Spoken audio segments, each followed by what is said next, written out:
All right, well, welcome back. This is going to be episode two. I'm not getting too fancy with the names here. We've done episode one, that was 2 weeks ago, and this is episode two. So today's main thing, we're going to talk about the last two games that we've just seen, which was the Man City game and the West Ham game. But before that, if you watched the last one, thank you very much. But full disclosure, I did miss the West Ham game, and that was because I was at the local Mitchett Athletic tournament, which is the team that my boy plays for. And I think when you're at these tournaments, well, not just the tournaments, maybe when you're at the throughout the whole season and you're seeing the grassroots junior football being played, what really stands out at the tournaments when you're seeing all these kids and all these different people getting involved is the grassroots junior coaches who are giving up their time, giving up their weekends, ferrying kids around all over the county to play. And it really, when you think about it, these guys really are the spine of the entire pyramid. If we haven't got young children engaged with sport and playing sport and coming through, there's no No, exactly. players of the future, And really. it's not. And to be fair, it's not just football. It's sport Yeah, across the board. yeah, of course. And without the grassroots people, the sport doesn't exist. And these people give up so much time Yeah, and man hours. If they were being paid a salary, they'd probably earn an absolute fortune. yeah, You know, and it's the people who mow the grass, it's the people who flip the burgers, it's the people who do the yeah. raffles and organise the race nights and the whatnots. It's And that is where the game has to start and be nurtured and looked after.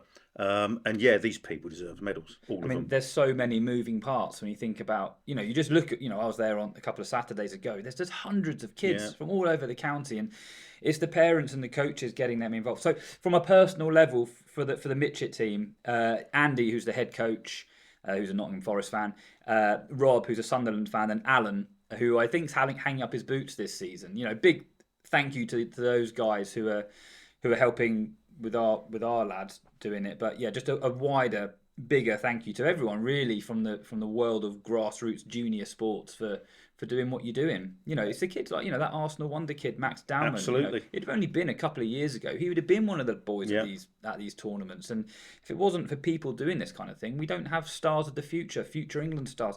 And even like what you mentioned to me when I was saying about this, it's the grassroots teams like Badshot Lee, who's Yeah. one of our local Absolutely. teams. The boys who don't quite make it to the very top tier of the football, but they still get a good And, career it, out and of it's it. like So anything, the pyramid is massive, and we only really hear about the top of the pyramid. It's like the iceberg. There's yeah, far more underneath, yeah, and without that underneath, there is no peak. yeah, Yeah, massive shout out to everybody involved because, and again, but then a lot of the kids are now getting picked up by professional clubs at 5, 6 years old. yeah, So they obviously see something in these junior kids, and yeah. that's where the game thrives. And it's a massive commitment of all these people, and yeah, hats off to every single one of them. Yeah, And as I say, and that's all sport. Yeah, football's what we care about, but I care about cricket and not so yeah, much rugby. But cricket, I care about great, and cricket's the same. yeah. All these kids. But yeah, fair play to all of them. So yeah, first I just wanted to, it just really made me think about it when I was there on Saturday. But it was the 2nd of May, that tournament. That was the first summer tournament, and you were obviously there at the Brentford v West Ham game. I mean, you weren't so positive when we No, sat here last week, were you? You said you no. were like, you were I did thinking a well. draw. I just made the assumption that West Ham are fighting for their lives, See, and that's what I told you you that. You did see, tell I me. did But say. but to be fair, it was an odd game for those of us who were there because I know it's 3-0.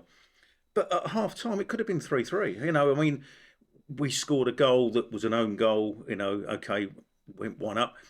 And if from memory, they had a free kick not long after, which they scored from, which was Well, Mavropanos again. But he Mavropanos was offside by an earlobe. You by know, literally an inch, wasn't it? Yeah, they then are and I can't remember the change. We then had almost an open goal that Mikhail Damsgaard really should have yeah, scored.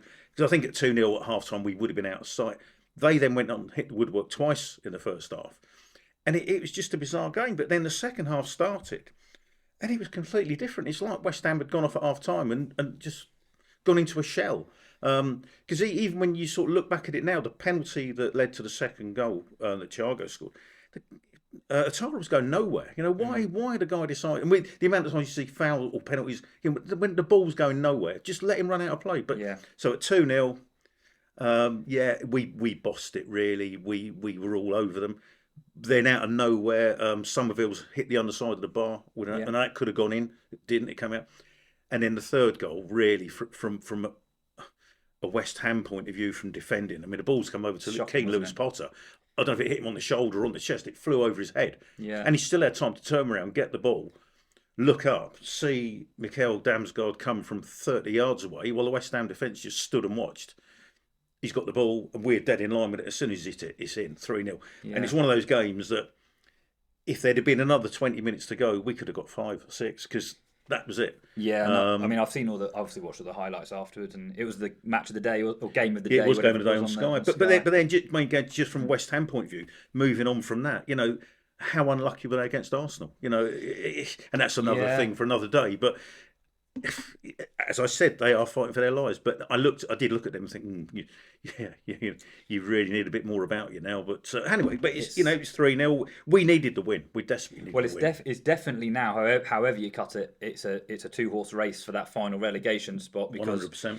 The teams above, Leeds are fine now, aren't they? Leeds are fine. Forest are fine. Forest are absolutely fine. So it's between West Ham and Spurs. Well, really, and even the Spurs Leeds game the other night. I mean, Leeds, I didn't watch it all, but Leeds could have nicked it right at the end. For a wonder save by the keeper. But that point for Spurs at the end now might be absolutely crucial.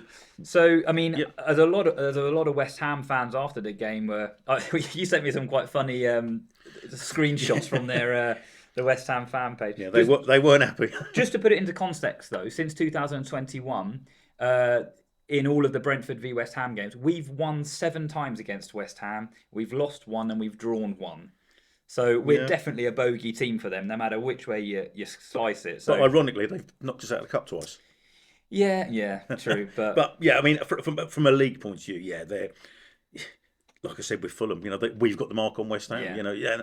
And that's the way it goes. You get teams that you just, no matter how well you play, how you try and break them down, you just can't beat them. And one of the reasons why I was quite positive, I guess, going into that game. I thought we can definitely get something from this. And having watched the highlights, I completely agree with what you said. I think that we probably could have been outside. Another massive positive from this, by the way, I was listening to the game on my headphones while I was at the tournament, but the sound of the crowd when Josh Da Silva got his hairs on my neck. It was hairs on the neck stuff. I was just listening to it. It really was. It really was. It's like seeing an old hero return, you know. And it's just, I mean, for the minute he started warming up in front of us, the crowd were just baying for him to come on. How unlucky has he been? He's missed over 2 years with that knee injury. I think. So it's great that he's back involved because he was a hell of a player. So I really hope he can get back to that level that he was at before. He's got one hell of a sweet left foot on him. I mean, the goal he scored at Leicester a few seasons ago in the opening game of the season to bring us back from 2-0 down to get a 2-2 draw was a good goalie you'll see. He's a Rolls Royce of a player, and I just hope he can get back to somewhere. Yeah, because is he 26 or 27? Yeah, he's not particularly old, but when you've missed that much, he's in his peak. He's in his absolute peak, and he's missed those really crucial years. So, I'm really, really pleased to see him back, and hopefully he can. Because it would have been easier just to write him off and put him on a scrap heap, Because when he did his cruciate, it was away at Fulham. In fact, it happened right in front of us. He'd literally, I think he hadn't been on the pitch that long, and he came on, and within no time he's done ACL, and you think. Where'd you go from here? But hey, no, it's great, and it was absolutely fantastic to see him back, and lovely to bring him on in a game like that when you are out of sight almost, and you can bring him on and just sort of ease him back in. And he was on the bench at Man City, so a lot of positives from that game. It was a good game, wasn't it? It was. It really was. It moves us up to 51 points we're on now. Yeah. So we're still up after that game. We're obviously still sort of up there. Sort of looking like we might be likely for a European slot. But then you jump forward a week and it was a tough one up at the Etihad, wasn't it? It was. I thought it was. I mean, obviously we watched it here, and I thought it reminded me of the Man United game. Actually, we seemed to be. Well, we tried to press them early, and obviously they're a good side, and they sort of sussed that out pretty. And then it seemed that for 10 minutes we were completely on the back foot and really were having to soak up a lot of pressure. And then again, just like the Man United game, we started easing our way back into it, and one or two little things started coming off. But unfortunately, just on the stroke of half time. I mean, that was a hell of a finish, wasn't it, from that Doku? Doku, and that was our own defensive mistake. Yeah. I think it was. Actually, so it was the second half when it was the 60th minute. I think it was Jensen and Damsgaard. I think sort of just stood off him a bit. Miscommunication, and you give him room like that, and he found the top corner, bent it in. And just like he did against Everton twice. And then you're chasing a game against them. one of the best teams in the league. If not, when you don't know, they might win it. They might end But up then being a scrappy the best goal for Haaland, which is almost a towboat. Put the ball in the net. And then it's game over. Yeah, 92nd minute, 3-0. So, did we expect anything different? Possibly not. Yeah, it would have been nice to possibly get a goal up there, but they're going for the league. Yeah. It's as simple as that. They're going for the Premier League. It's not in their hands, of course, but they've got it. I mean, they're playing tonight. I think they're playing Burnley tonight or Palace. No, Palace tonight. Palace tonight. Yeah. So but hey, listen, we lost 3-0 at Man City. We're not the first team who's going to lose 3-0 at Man City, and we won't be the last team that loses 3-0 at Man City. No, exactly that. And we've had a good result up there before. We've done the double on them before, but they are, without a doubt, one of the best teams in the league. They could end up being the best team in the league if they end up beating Arsenal. I mean, Kelleher again made some absolutely outstanding saves in that game. Yeah, and as I said from doing this from day one, he's my player of the season, and I'll repeat it because he just is fantastic. I mean, out of interest, I did have a look at this. I printed it out. The record that we've got against them. City have beaten us 6 times. We've actually beaten them twice. Yeah, and we've had a draw against them. We did the double over them, didn't we? A couple of seasons ago in the 2022-23 season. But even that, played 6. 1-2 draw. Yeah, it's not a shambles. Well, when you consider their budget and their absolutely, their manager is arguably one of the best managers we've ever seen, and throughout their team they've got stars everywhere, and their bench is probably worth more than a lot of first teams. But when you go in there, but again, it goes back again to what was going to slight here, but. Again, what they've spent and what they're doing compared to what Chelsea have spent and what they're doing. Chalk and cheese. So again, it's a free hit, isn't it? But you look at games at Man City away, it's a complete free hit. No matter how positive you want to be, you've got to assume you're not going to win. If you come away with a point, that's an absolute bonus. If you come away with 3, fantastic. So I wasn't surprised with that result at all. Yeah, and really, when you look at those last 2 game weeks. A comfortable, good win over West Ham and getting beaten by Man City. I think if you ask any fans out there, they'd probably predicted something similar like that for us. So it is what it is. But there wasn't really many positives, I guess. But it is what it is. And then so we move on. Well, then Palace on Sunday. Palace. And again, last home game of the season. They've got a European final to think about. That's going to be on their minds, clearly. Yeah. You'd like to think we can come away with a victory, but history shows whenever we play Palace, it's normally a draw. Yes. They beat us at their place 2-0, I think, earlier in the season. I'd like to think we can finish with a home win. It'd be lovely to finish with a home win. It would. I think Palace, though, will be looking at the game because they've got a tough run. They've got Man City tonight. Yeah. They've then got us on Sunday. I think Arsenal. They've then got Arsenal. They have. So they actually play a really key part in who wins this title. And then they've also got, you got to remember, they've also qualified for the final of that Europa Conference Cup. So they've also got that. They've got an extra game. So, but that's going to be on their minds.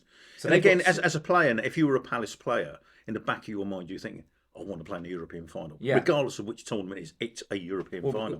Against those 4 games that they've got, the Brentford game is the one where they would probably be looking at that saying, well, there's not much on it for that one. No. Really, if they can get something at Man City or get something at Arsenal, they've affected the entire absolutely Premier League final standings.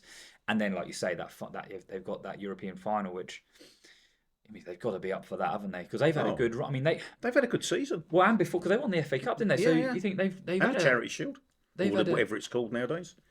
They've had a really good run over the last couple of seasons, and they've sold 2 key players. So really, they've had a fantastic season. Yeah, and the manager wants to leave. I just don't understand it. I don't know. I don't know what's gone on behind the scenes. But they're now saying that Areola, the Bournemouth guy's been now linked with Palace, which I find. Yeah. I thought he was going back to Spain, but apparently now he's linked with Palace. But again, I thought that would have been something Thomas would have looked at. I don't know. But who knows what goes on in football clubs? I thought it was a strange one as well, to be honest. But and then so that's the penultimate game, isn't it? And then the final game, we're actually away. We got Liverpool. Liverpool away. So as we said last time, Salah's last game, Robertson's last game. Yeah, and they have had a poor season by their standards. I don't know if he's under pressure. Slot. I honestly don't know, but they have had from being champions, it's been a very poor season for them. And again, like us, they'll want to finish at home on a high. You know? So there was quite an interesting interview. I don't know if you saw it on TNT Sports, where Steven Gerrard went and was doing an interview with Mo Salah. And they were talking about his final game and sort of the send-off he's going to get. Mo Salah made a really big point about saying how Jordan Henderson never got a proper send-off, and how that he kind of wanted Jordan Henderson to be involved in the kind of, the celebration, I guess you'd call it, of his career. But he was their captain when they won the Premier League, wasn't he? Yeah, I mean, he left in 2023 and he sort of just vanished, didn't he, really? There wasn't a big sort of fanfare with it. He just sort of disappeared off to the Saudi League, didn't he? Just went off there. And, he was an instrumental part of it. Yeah, he won Premier League, Champions League. He was their captain for quite a long time. So I thought it was quite a nice touch of Salah to sort of think about that. No, and also you could also argue Kelleher, because Kelleher always played in the cups. I know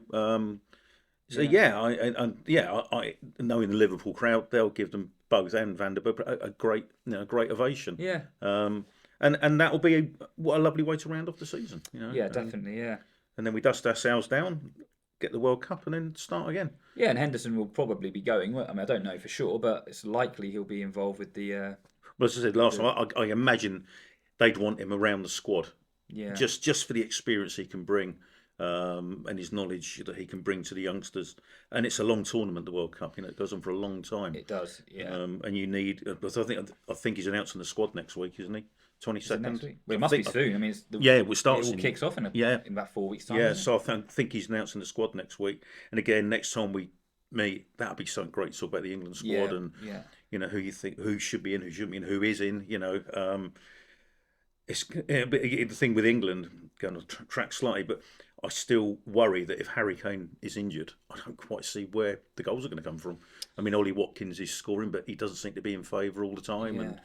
I really don't know where the plan B is if anything happens to Harry Kane. But hopefully, Harry Kane seems to keep himself fit week in, week out, and scores goals for fun. So, well, Danny Welbeck's had a cracking season. I know you can't replace Harry Kane. You can't really replace Harry Kane. He's such a standout player, isn't he? But again, is Ollie Watkins a better option? Well, we can maybe talk about that next time. Yeah, talk about that next time when we actually know who the squad is. Yeah, absolutely. So something to look forward to. Yeah, a great summer of World Cup football, which should be great. Yeah. So on another, I don't know if you saw.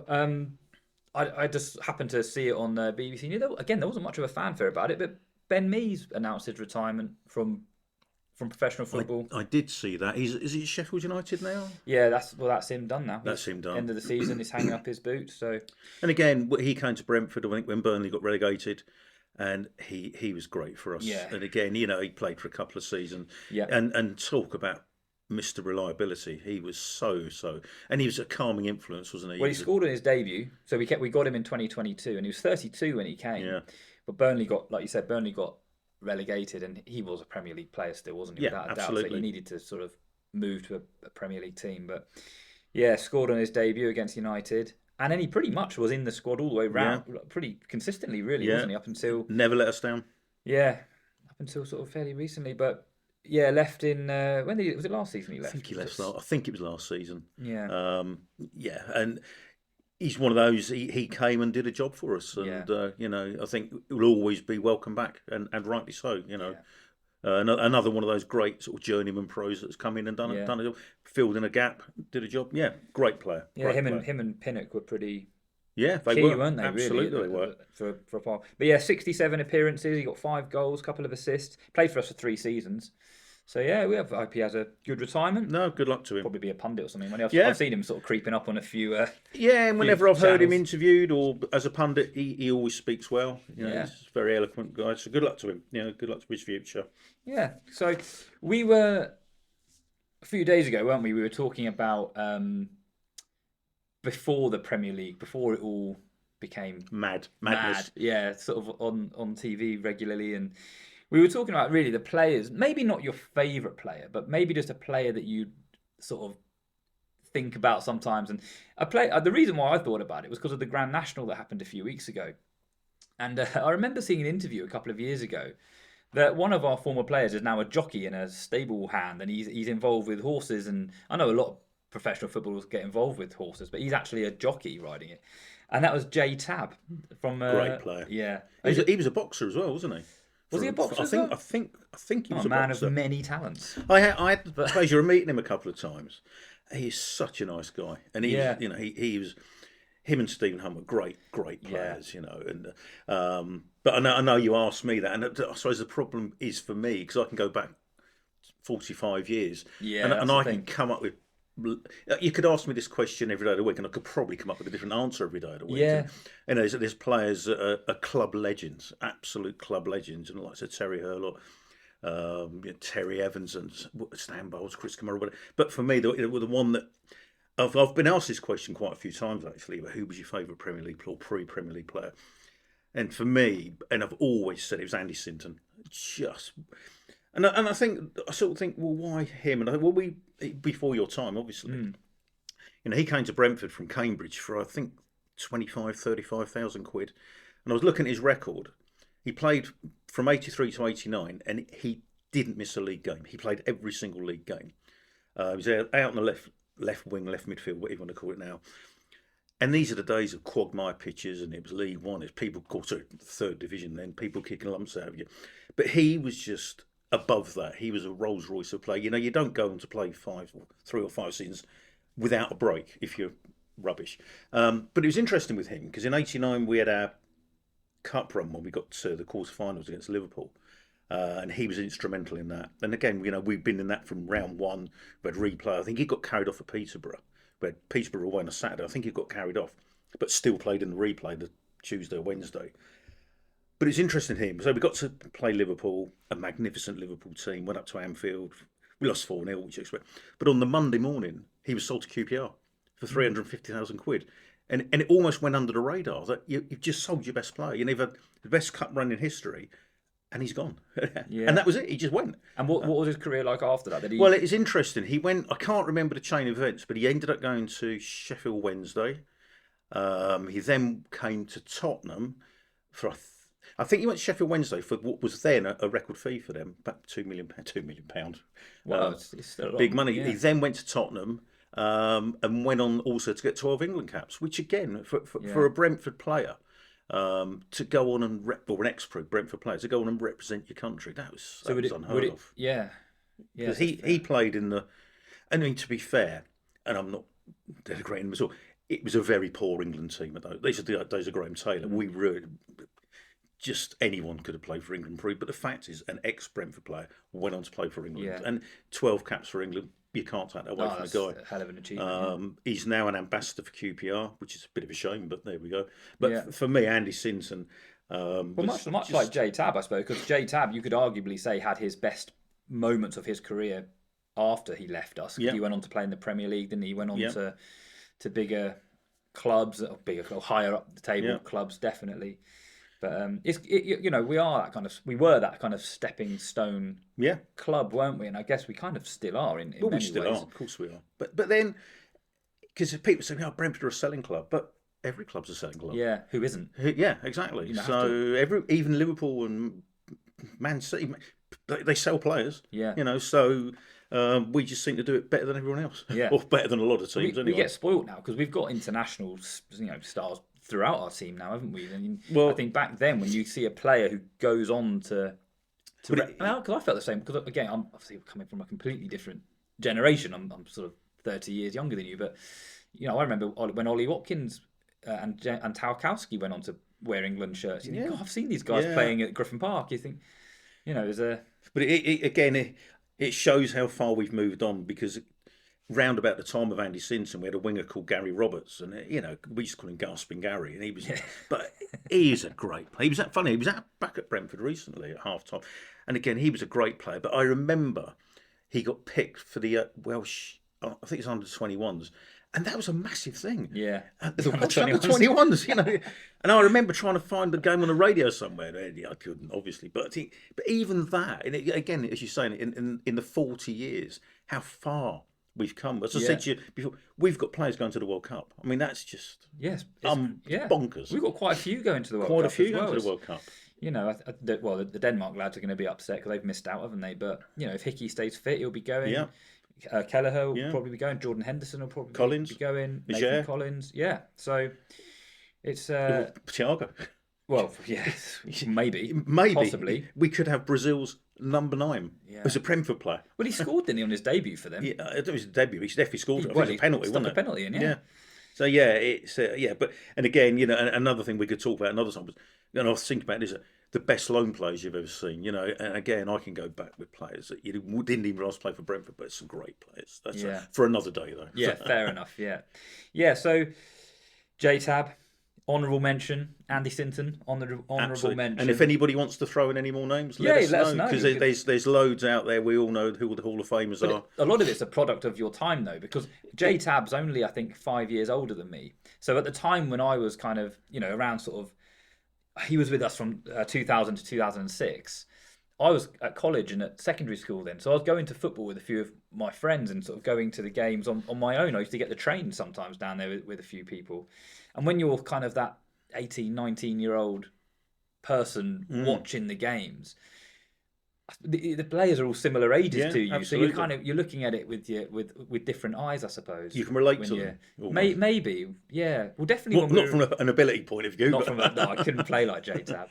But he was only 5'5". He was. What a little player he was. I mean, he was an engine. He had an engine on him. Could he go up, run, he's run, a tenacious and he just didn't give up. No. Hence the ex-pro he was a boxer. Yeah, but his goals that he scored, they were never like screamers. But he would just be right place, right time, getting in the right, getting in there.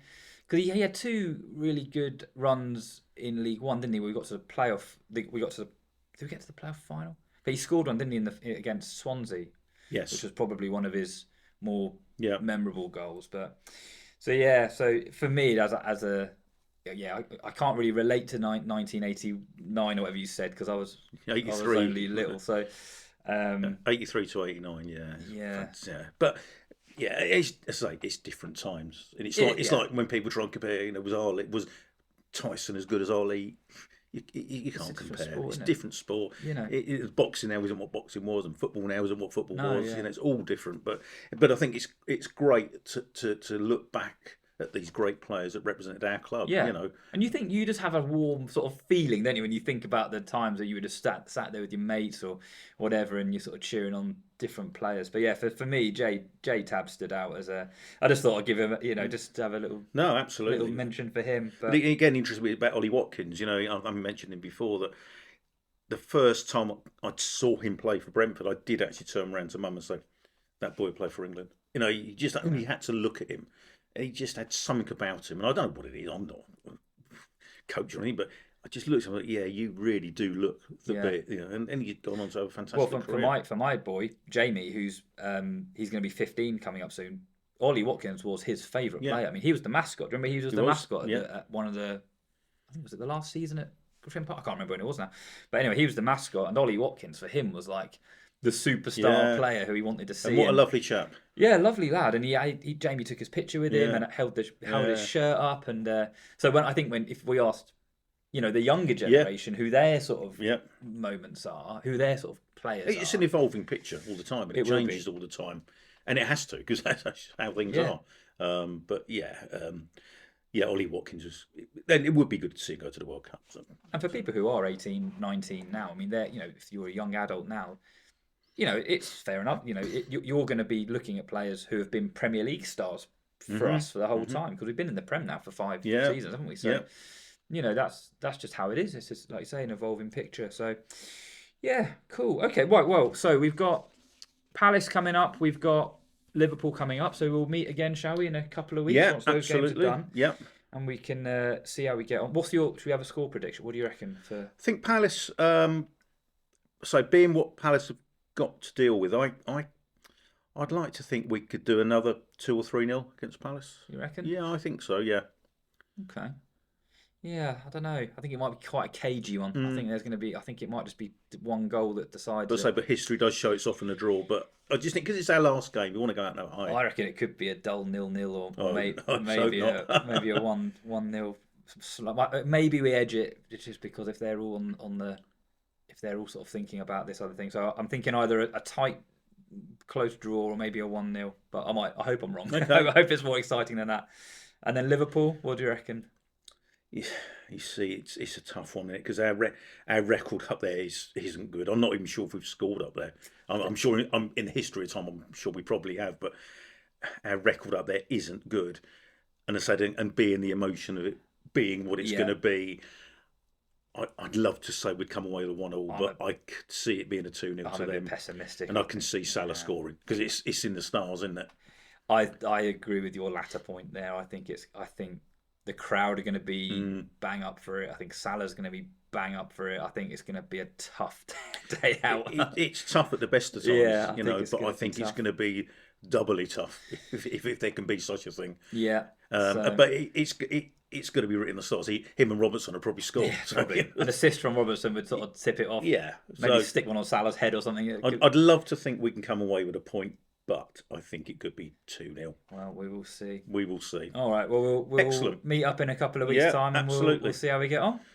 Chew through the bones of that. Nice one. Thank you very much indeed. Thank you.